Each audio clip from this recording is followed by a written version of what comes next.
Welcome back to another edition of the Disney Dish podcast with Jim Hill. It's me, Len Testa, and this is our show for the week of January 20th, 2020. On the show today, we review Epcot's 3 new films, and in our main segment, Jim talks about the Japanese pavilion's never-built marquee attraction, The Winds of Change.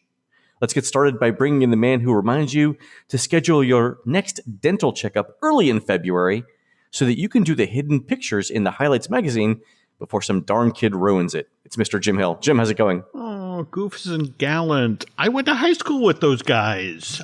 I want to say Gallant went into philanthropy and Goofus politics. It makes complete sense, Jim. Makes complete sense.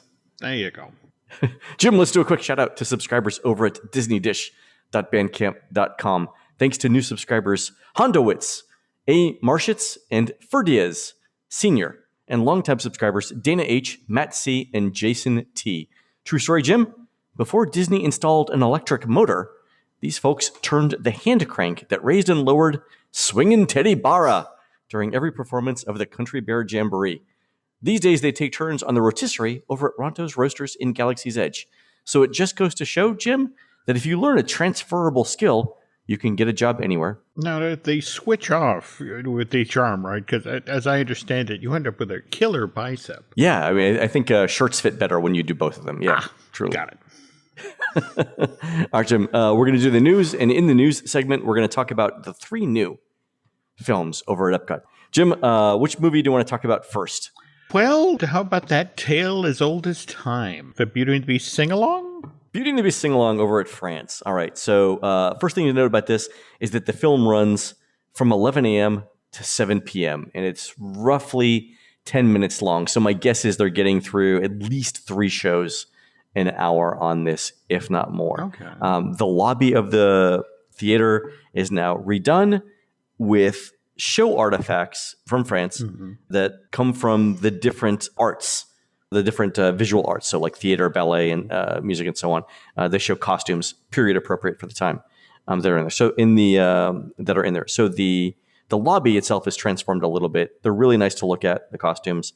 Obviously, there's a Disney link in them, so there's a costume for Quasimodo and so on. But just like the old film, yeah, there's a cast member who gets up and explains where they're from in France and what you're going to see in the new film, and then you walk into the theater. And Jim, I don't know how you felt about the original Impressions de France film. How did you feel about it? I got a new appreciation for that show and how hard it was to pull off in its 5-screen format.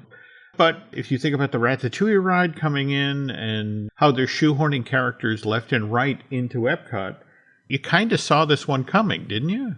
Right. I agree. I think the film is shown, the Impressions de France film is shown in a 200-degree screen. So it's got several movie screens clumped together. Yeah. I always thought the music was fantastic. I thought the visuals were excellent. The first time that I went to Paris, I coincidentally stayed on one of the streets where they actually shot part of the film. Oh, cool. And both ironically and literally, I had a sense of deja vu. Like I've seen this street somewhere before. I'm not French. Where have I seen this street? And then it hit me after a while that it was there. Just remember the scene where the horses come out of one of the it's like a police march. They come out of like a police station. They march on the street. I was actually on that street. Oh, wow! When I stayed in Paris the first time. So that was great. The thing that I've always complained about the film is not so much the content as the fact that it was old, right? And I think I've said this on the show before. In the market scene film in France, the prices were shown in francs, French francs, which France stopped using in 1999, right? So more than 20 years ago. It would be nice if we could get an updated film on that. But other than that, I mean, the film was fantastic, right? Yeah. So Disney apparently thought that, to your point, injecting characters into France was the way to go rather than updating the film. So what we got is the Beauty and the Beast sing-along. So there are a couple of interesting things about the film. Number one is that it doesn't use the entire 200-degree movie screen. It's focused on just the single main segment of the screen. So it's like a regular movie in front of you. It's not a widescreen format. Simple movie, straight ahead. Not sure why they did that. The other interesting thing to note is that it's more than a retelling of Beauty and the Beast with songs, in that the premise of the film is that it tries to explain how Belle and Beast actually fell in love. And here they're doing a little bit of revisionist history because they're saying that it's LeFou, Gaston's sidekick, who actually worked behind the scenes to get Belle and Beast together. So I'm going to pause for a second there, Jim, for your reaction to that. If I understand correctly, Angela Lansbury came back and narrates this, so... She narrates it and does some of the singing, right? So Angela Lansbury comes back. She sounds great in it.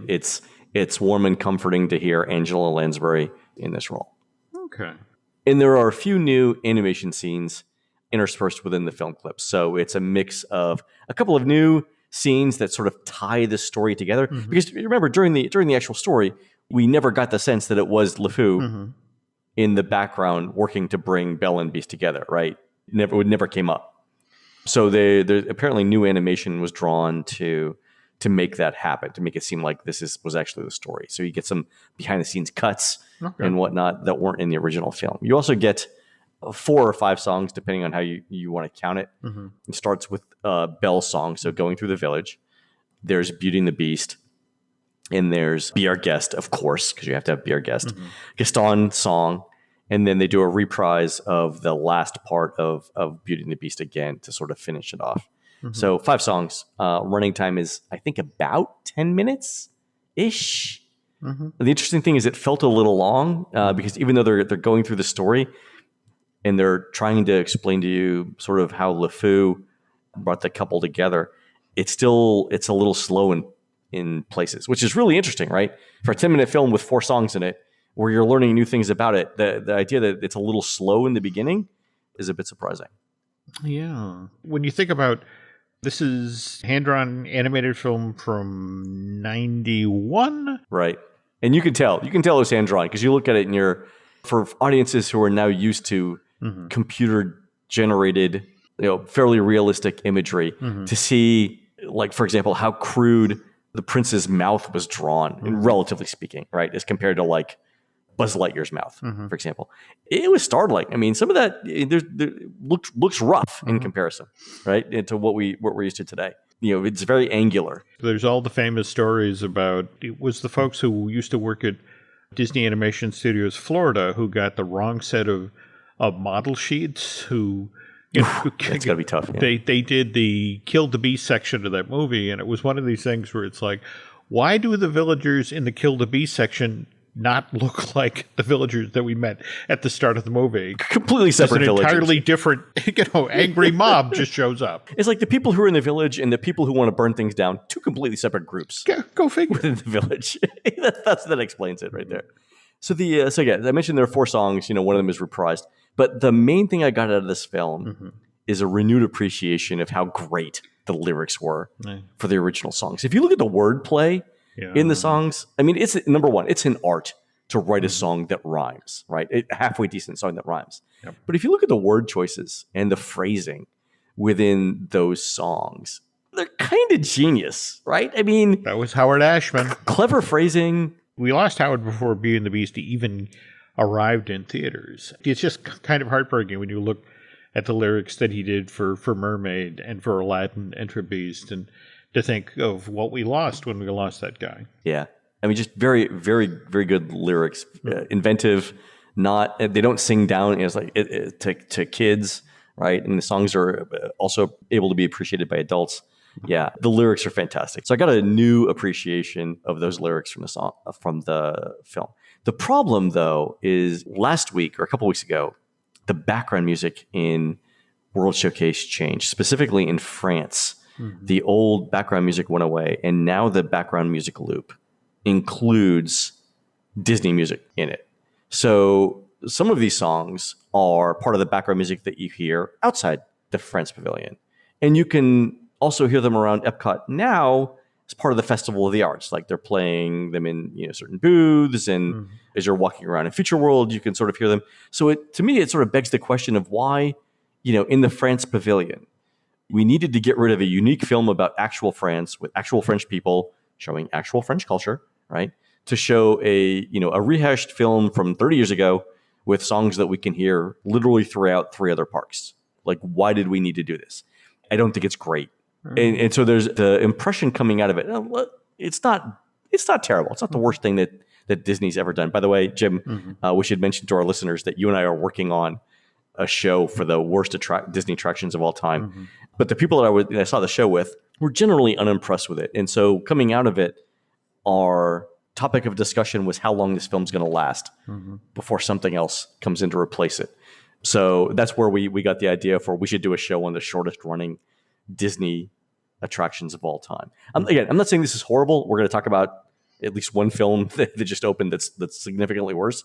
But it doesn't feel like this is what I would go to the France Pavilion for, right? Even if you wanted to put IP characters in France, this might not be the long-term solution to how you want to do that. So I don't think it's that great. Okay.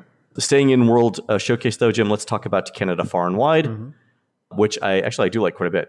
So Canada Far and Wide, this is the third Circle Vision 360 film to showcase Canada's nature, people, and cities.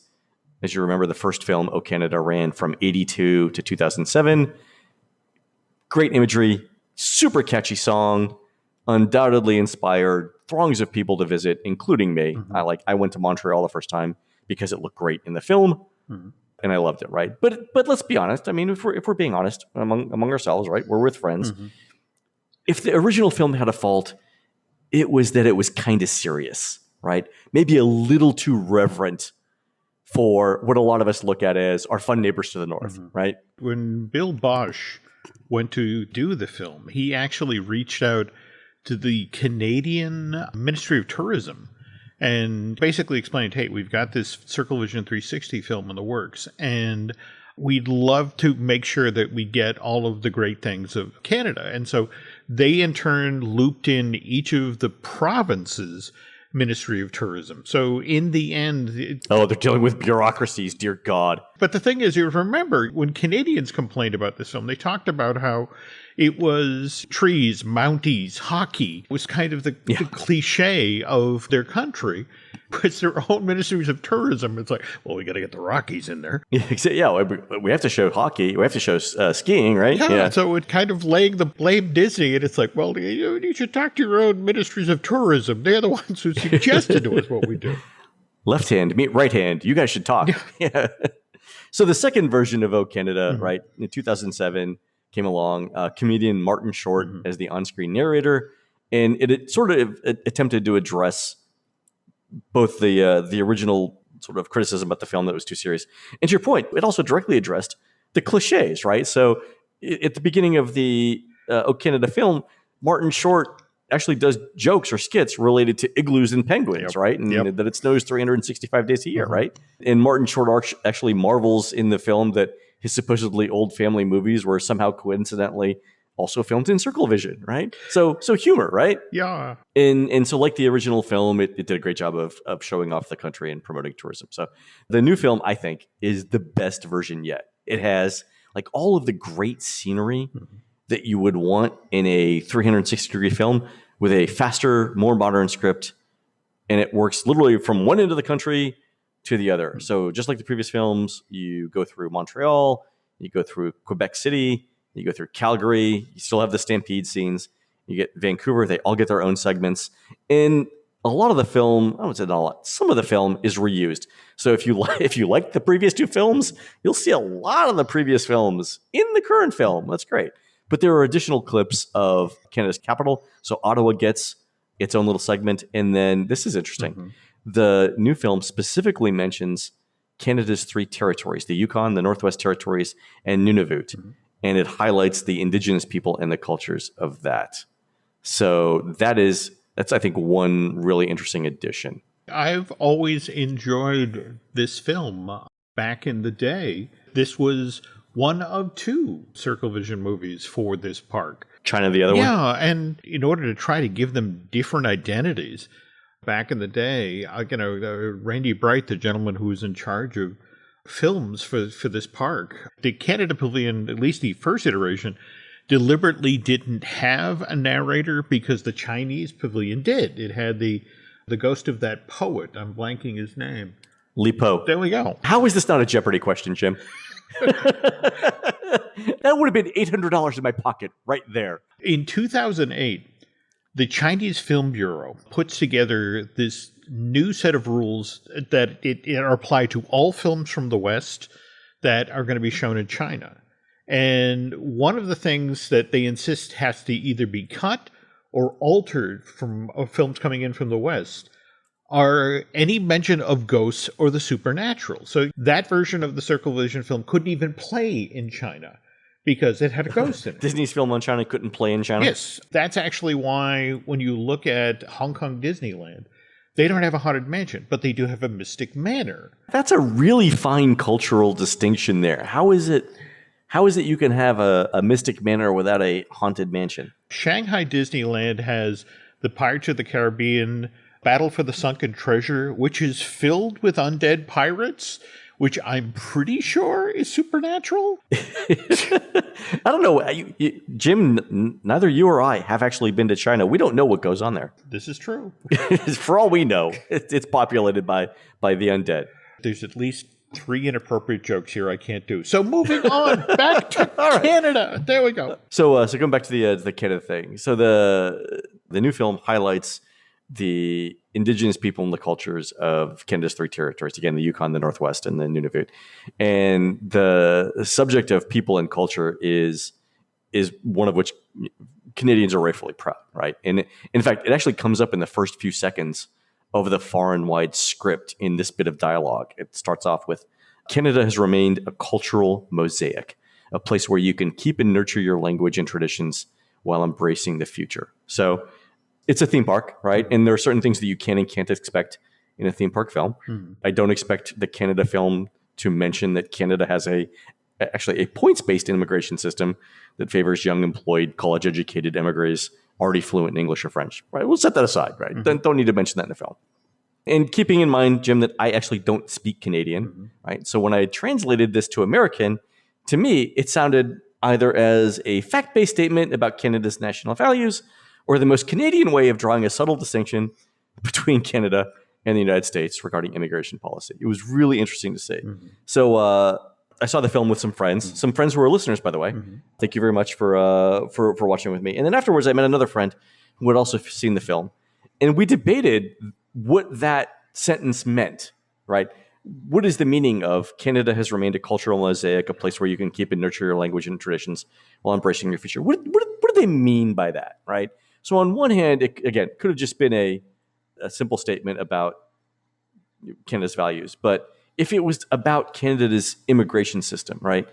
We talked about whether one should have like Canada's formal points-based system for immigration and then maybe an easier path into society versus what the United States has, right? Arguably a more open policy that somehow seems to produce its more than its share of go back where you came from sentiment later on, right? There are 2 different approaches with 2 different long-term consequences, right? So, and this is why I think it's interesting, right? If you look at back at how Epcot was dedicated, right? Epcot's dedication is to entertain, inform, and inspire man's ability to shape a world that offers hope to people everywhere. And this little slice of World Showcase does exactly that. I mean, if the job was to make you think about like what's a good immigration policy, it's exactly what it did. It was kind of great. I was really happy with that. Back in the day, that's what Epcot did. Yeah. The very next thing we'll be talking about, Awesome Planet, is what? The replacement for Symbiosis, which one might argue was the most Epcot film ever. It was one of these things where it was this film that assumed that somebody who came to a theme park could deal with a film that talked about a complex issue. Yeah, so we'll talk about that in a minute. Okay. That's not the feedback I'm getting lately on that. So the Canada Far and Wide film closes with the original movie's classic song, Canada, Your Lifetime Journey. I think one of the best songs ever in World Showcase. It's performed by Eva Avila, the winner from Canadian Idol. So it's not the original song, but still a great performance. My summary of this entire film is that the only better way to end it would be if the gift shop had direct flights to Chicoutimi, and everyone should go see it. I think it's a fantastic addition to World Showcase. Best Canada film yet. I see here in your show notes, running time around 11 minutes? Yeah, so there's so it's about 11 minutes. There's this is one interesting thing. You walk into the theater now, and instead of dark screens, you're surrounded by a 360-degree projection of a forest. which is kind of great. I don't know why Disney's not doing that in other movie theaters. Instead of walking into a giant dark bowl, you're walking into a nice little forest. It's got some scenery. It's pleasant to look at.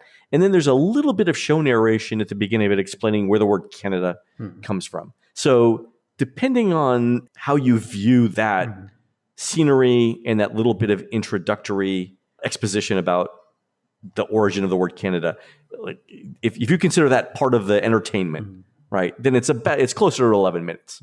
If you don't think the movie starts until the movie actually starts, it's probably closer to 10 minutes. So, when trying to time it, I said about 11. Okay.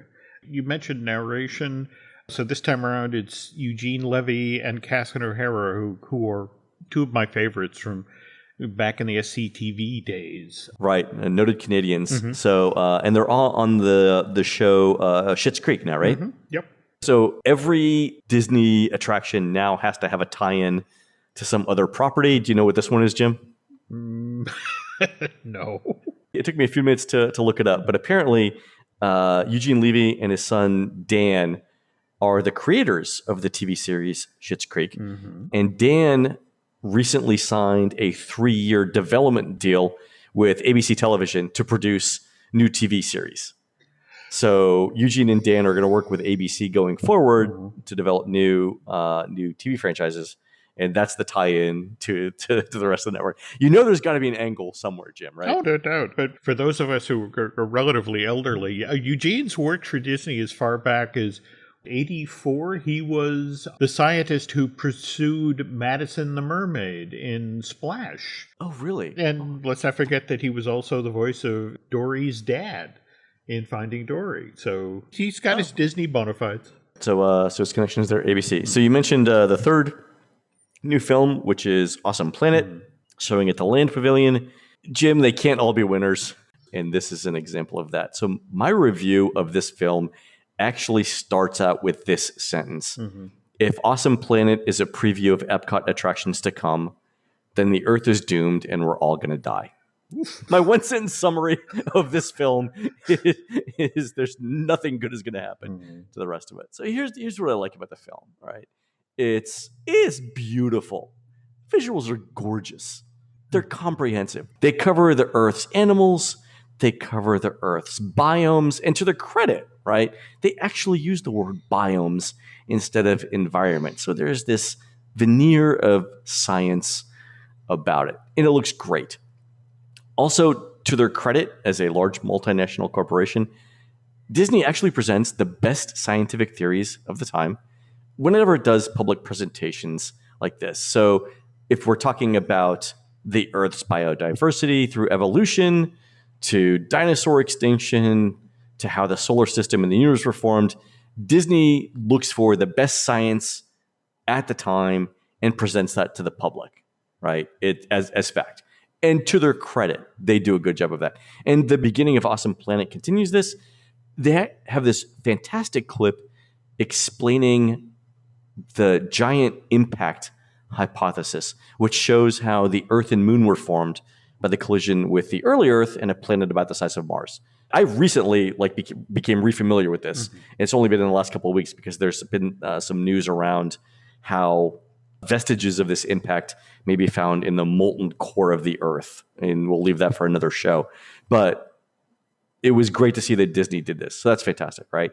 Another good thing is that Awesome Planet doesn't shy away from showing the threats that the planet is currently facing. So it specifically mentions rising temperatures, higher sea levels, more intense storms, and more wildfires, right? So I'm halfway through the film or 3/4 of the way through the film, and I'm thinking, okay, it looks good.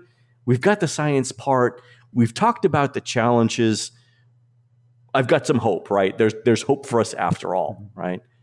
And then it went south. So I'll pause before I get to that. Jim, your thoughts so far in the film? This sounds very familiar to certain aspects of symbiosis and to a lesser extent the circle of life and environmental fable, in that explaining that these things are going on, but if we're conscientious about this and don't necessarily make what the move that's smart for right now, but looking further on down the pike, we make the smart decision for the future that this will work out. So that's exactly it. So this is the film's fatal flaw, right? It doesn't mention at all the root cause of those problems or what we can do to solve them. So to your point, right? Circle of Life had an entire segment dedicated to man's negative impacts on the environment with an uplifting message on how to improve things, right? It doesn't all have to be doom and gloom. It doesn't have to be depressing. Here's the problem. Here's what we've done. Here are some things we can do to fix it, right? And for Epcot, right, that message is important. That structure of the message is important. And I say it for this reason. Lots of people will say, I don't want to see that in a theme park film. But let me point out, Epcot is literally dedicated. Its dedication is to improve mankind's world. That is why the park exists.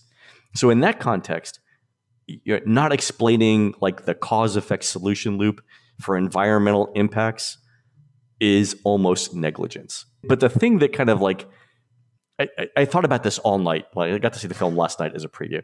Thought about it all night because again, the visuals were great. There is sort of an upbeat undercurrent to it, and I thought well, that's generally pretty pleasant. But the more I thought about the film, the more this thing sort of gnawed at me. And here's the big problem, right? The film's script narrator is Ty Burrell, who is in Disney's Modern Family TV show, right? You've seen the film, the TV series, Jim? Yeah, sure. For all the years it's been on, yeah. Mm-hmm. Okay, and so in Modern Family, Ty Burrell's character is Phil Dunphy, who's a real estate agent, right? Mm-hmm. So the script's premise is that you're looking for a planet to buy, and Phil is walking you through the benefits of buying the Earth. He even includes the use of the phrase location, location, location, right? So he's acting as a real estate agent, right? So Disney brings in somebody from their own IP to do the narration using a character familiar to people who've seen the film. And this is the thing sort of that got me, that put me over the edge, right? Disney thought it was more important for the Awesome Planet script, which is about the planet's natural world, in a pavilion literally called The Land, to have a tie-in to a fictional real estate agent from one of its TV franchises than to explain the cause of mankind's greatest environmental threats and what we can do to solve them. What on earth would you do that for in Epcot? And so I walked out of Epcot last night with my friend who also had seen it, and I'm like, let me just say this for Epcot as well as for the planet. If that's what we're looking forward to, it was all great while it lasted.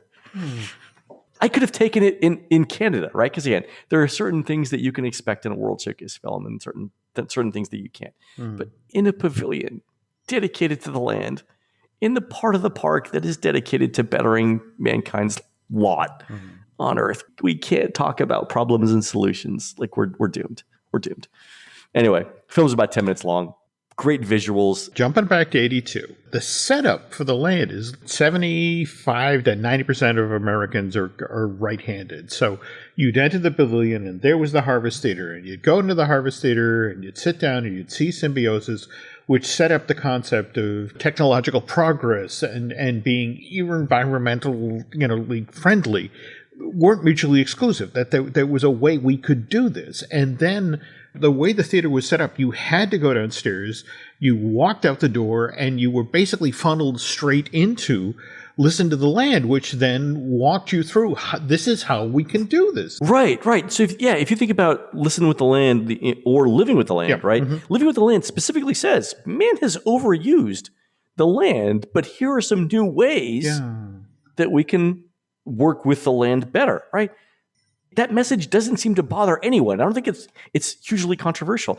And the Living with the Land ride is a little gem in Epcot, right? I mean, none of us are ever going to see a greenhouse that is as interesting as what we float through in Living with the Land. And so Disney can do it.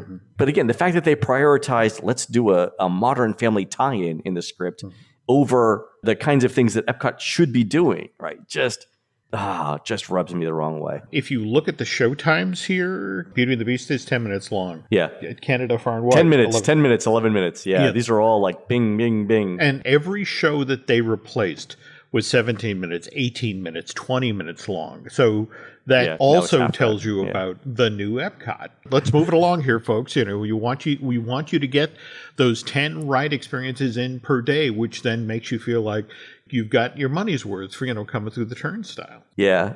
A 20-minute film on the environment may be too much. But again, Disney has done better ways of presenting these kinds of things. And the fact that they prioritize pulling in IP over that is problematic. So it'll be interesting to see what the feedback is on this. Like I said, the visuals are great. I was walking out and somebody had said the way that they paced the clips at the beginning where they show animals, camels, mountains, whales, baby sea lions, things like that. It looked like an Apple screensaver, and they meant that in a good way. And I understand, right? Because Apple makes some gorgeous scenery for the screensavers. It looked like an Apple TV screensaver in the most positive way that you could think of that. But in terms of message, it's like there's no there. So we'll see.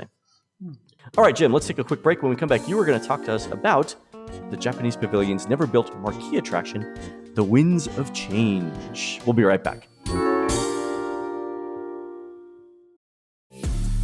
This episode is brought to you by Amazon Business. We could all use more time. Amazon Business offers smart business buying solutions, so you can spend more time growing your business and less time doing the admin. I can see why they call it smart. Learn more at amazonbusiness.com. This episode is brought to you by LinkedIn. Psst, healthcare pros, word's out, and it's too good to keep quiet. Look, LinkedIn is revolutionizing job hunting, making it possible to search by specialty, shift preference, and salary. Endless scrolling is out. Whether it's a mental health therapist or dental hygienist, finding the perfect role is faster and easier than ever. Head to linkedin.com/healthcare and start your search today. We've talked about Epcot this entire show.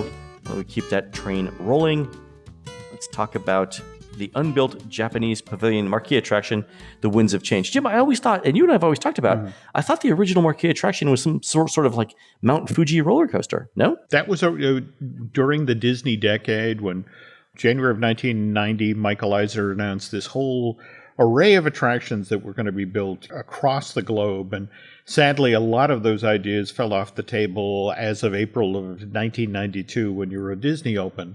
And, that suddenly, that spending billions didn't seem like such a good idea. But the reason I kind of circled back on the Japan Pavilion, and particularly the attraction they were looking to build there, is we've talking on this show about the various film attractions that were done for Epcot. And back in the day, I think we talked about it earlier in the show, Randy Bright.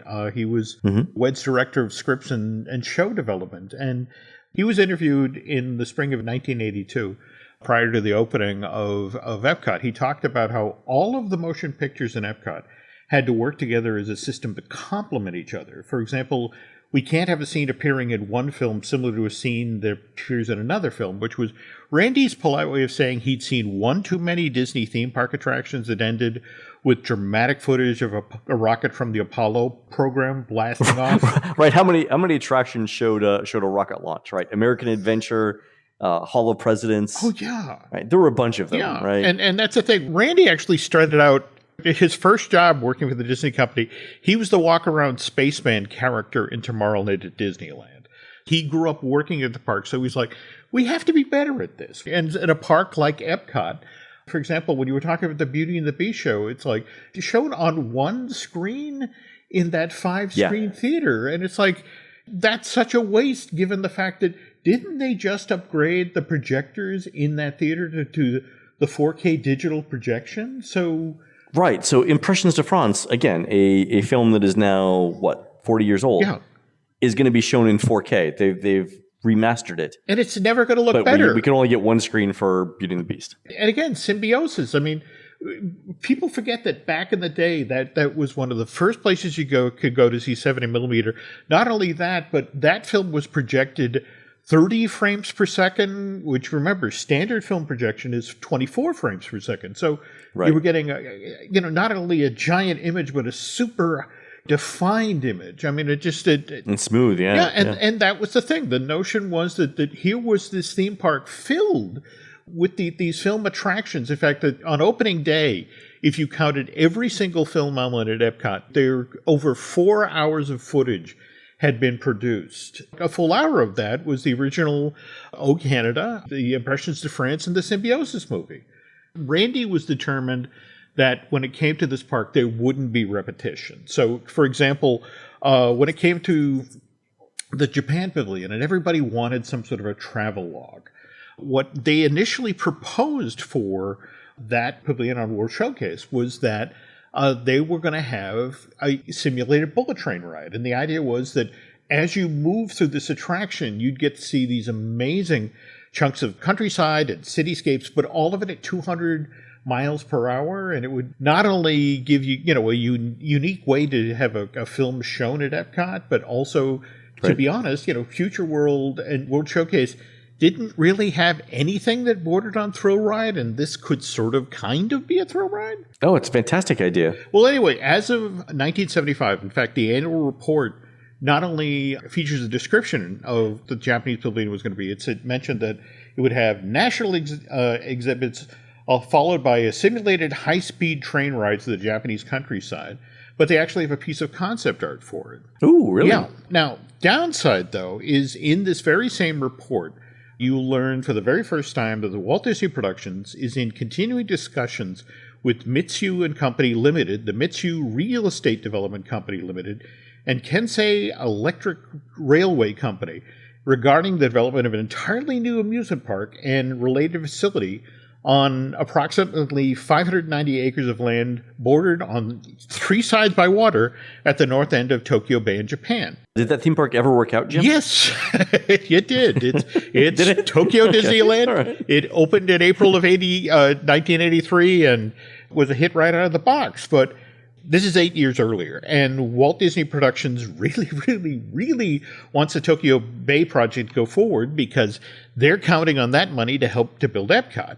So at this point, they're very deferential to Japanese officials. So the Mitsukachi department store chain offers to pick up the cost of building the entire Japan pavilion. Sign here. Well, but the thing is that, again, when you're in a situation like that, when somebody's willing to write that big a check, they often set up terms and conditions. And one of the things Mitsukashi wanted was they wanted the Japanese pavilion to be built right next door to the American Adventure.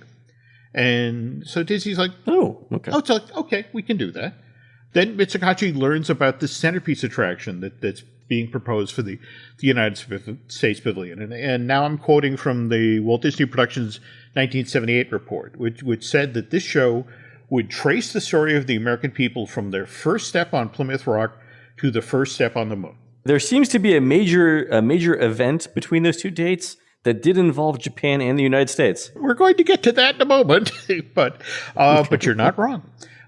Anyway, executives of this department store chain now wanted the centerpiece attraction of the Japanese pavilion to be just like the American Adventure, which didn't thrill Randy Bright because he's actually the Imagineer who, remember, we talked about that Mark Davis, working on version of the America, right? Yeah. So they wanted it to be a show similar in technology to the American Adventure with the different show scenes and with the animatronics, with the dimensional sets and the projected effects. Yeah, that wouldn't. Well, now I mean, it's a great show. I understand why people would want one of their own, but next door to each other. It's like showing up to a wedding and wearing a white dress. And I've done that, Jim, and trust me, the bride was not happy. Well, again, you've nailed what and here's the problem. Mitsukashi's agreed to write this giant check, and they've already caved on the location issue. So it's like, all right, what do we do? How do we make these shows different? And Randy's like, well, wait. The American Adventure we're doing this as a traditional theater show, as in people walk down, they there's a proscenium, and they sit there and they watch the show, and it all unfolds, curtains open and folds in front of them. So now, wait a minute, we're the Disney company. We do theater shows in a lot of different ways, like, for example, Carousel of Progress or American Adventure, where, we have the theater go round set up. And so what Randy proposes is, well, look, let's talk about doing that show about Japanese history, but let's look at doing it in the theater ground setup. And so, again, 1978 annual report. They describe, as part of the report, the show that's going to be called The Winds of Change. This History of Japan attraction is described as a carousel theater show told in 4 acts featuring audio animatronics and film. It traces a traditional Japanese family from pre-electricity. But to get back to your earlier point, that the thing of American Adventure is that right from the get-go, Randy wanted this to be a warts and all history of the United States. So yet that meant no shying away from the issues of slavery, or for that matter, the driving of the indigenous people of North America off of their land. And so when the Imagineers sit down with the executives of Michikashi and ask, okay, so are you willing to take a similar approach to the Winds of Change? And do you guys want to discuss the more problematic aspects of Japanese history, like, say, the country's actions during World War II? They were like, no, we do not. Well, that's the thing. It's like, why bring that up now? That happened so long ago, 35, 40 years ago. There were barely tens of millions of people who were alive during this time. Right? What? No one remembers that. but here's the thing. Disney World is built in Florida, where how many World War II veterans have since retired? How many retirees moved to Florida in the 70s and 80s, right? As far as these concerned, folks are concerned, World War II is not ancient history. It just happened. It happened to me. Right. Yeah. It happened to them directly. Right. All right. And since and the Imagineers and Mitsukachi executives go back and forth on this issue. And remember, I can imagine what that's like. Yeah. They just can't get past this one story point. And so the carousel building actually gets built as the Japanese pavilion. I mean, because remember, this is part of the plan as far back as November 78. So it's built. Really? It's sitting back there now, Len. But by the time we're creeping up on the actual opening of Epcot in the fall of 1982, and what ends up happening is that they announce, okay, well, when it comes to Winds of Change, which, by the way, now the name has changed to Meet the World, this is now going to get pushed off till October 1st, 1983. So this attraction will debut as part of Epcot's first anniversary. But, of course, then what happens is Epcot actually opens, and by the spring of 83, it's already become apparent that Epcot has some issues attendance-wise, and it's not meeting financial projections. And this is when the attraction basically quietly falls off the table. Now, mind you, they built 2 of them, Len. Oh, really? Yeah, the one that was built for Tokyo Disneyland actually does open. And, that for Japan, when it gets to the point where they discuss World War II, what you hear are very loud noises off stage. Right. Planes and, yeah. Yeah, but it's like, we had some difficult times, but that's past now. And then they launch into modern Japan. And again, Mitsukashi is a department store chain. And so in the end, what ended up happening with that giant theater go-round building, which has been standing empty this entire time, though, to circle back to your idea about wasn't there a bullet train ride supposed to go into Tokyo? And in fact, yes, for a time, they looked at putting that in there. In fact, that's where the pre-show load area for the bullet train coaster was supposed to go. Oh, really? But these days, the only thing that's in the carousel building is extra stock for the Mitsukashi store at the Japan Pavilion. Epcot was supposed to be full of all of these different show experiences, and this show, which was supposed to be maybe a little too close in structure and style to the American Adventure, at least would have brought a theater go-round experience to that park. But again, it would have been interesting to see, if they got it open, how all of the veterans of Florida would have responded to the whole, what happened to World War II? That would have been some public relations challenges, I think, at least initially. Oh, very much so. But yeah. But to your point, if you think about World Showcase from Morocco through Africa, right? So you've got Morocco, Japan. Morocco doesn't have a presentation of any kind. Japan doesn't have a presentation of any kind. America has the American Adventure. Italy has nothing. Germany has nothing. Africa Outpost has nothing. That's a long stretch of World Showcase where you've got no attraction. I mean, other than again the American Adventure, which is again very very good for what it is, but the only thing like it. Another one or two there wouldn't be bad, and I think that's why one of the reasons why we're getting Ratatouille in France, right? Yeah, but remember that attraction comes at the loss of an expansion pad. Right. When Epcot opened in October of 1982, there were 9 countries, and there were expansion pads for 9 other countries. And yeah, and what are the expansions down to now? You've got the Adventure Outpost that's been sitting there forever between Germany and China. You've got the expansion, and that's one, right? Yeah, that's one. We got Norway. France has eaten one with the Ratatouille ride, where World Showplace, the entrance for World Showplaces, that ate a spot. So we're really down to 5 expansion pads at this point. That's the weirdest part of the most recent, D23 Expo, that there was all of this talk about them getting official and finally talking about the Brazil pavilion going forward. And that fell off the table for some reason. And again, as far back as 1981, I was just reading the Orlando Land magazine piece where Bill Pfizer, I believe, was going through WED headquarters, and they were showing him the model for the Costa Rica pavilion, and they were talking about how John Hench had just met with the officials from Spain, and they were so excited about how the Brazil pavilion was going to be the most beautiful thing that Disney had ever done. None of this stuff has happened. I still think we're going to get a country expansion at some point. I'd be shocked if we didn't. Same thing. There's only so much they can do around new films in France and bringing in attractions from other theme parks. At some point, they're going to have to build a new country. Yeah, I get that, but I have to say that when you look at the 1-2 punch of what's happening in France between the Ratatouille ride being added and this Beauty and the Beast, that sing-along coupled with the change in area music, it doesn't bode well. I think we'll be okay. It's interesting that we end the show at opposite ends of the optimism spectrum here, Jim. Okay. All right. Fair enough. I say this is a guy who hasn't necessarily always liked Epcot, but the research of the show made me want to go seek out Symbiosis again. It sounds like an amazing film. Right. Let's go. Let's all go watch the Symbiosis film. There you go. So.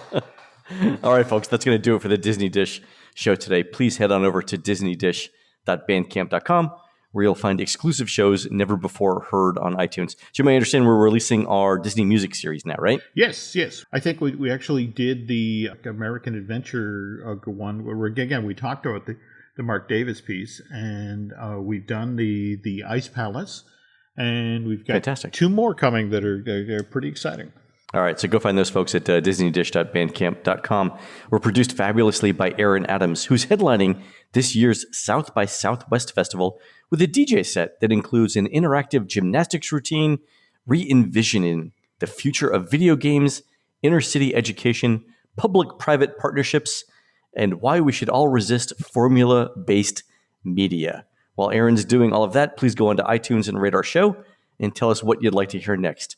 For Jim, this is Len. We'll see you on the next show.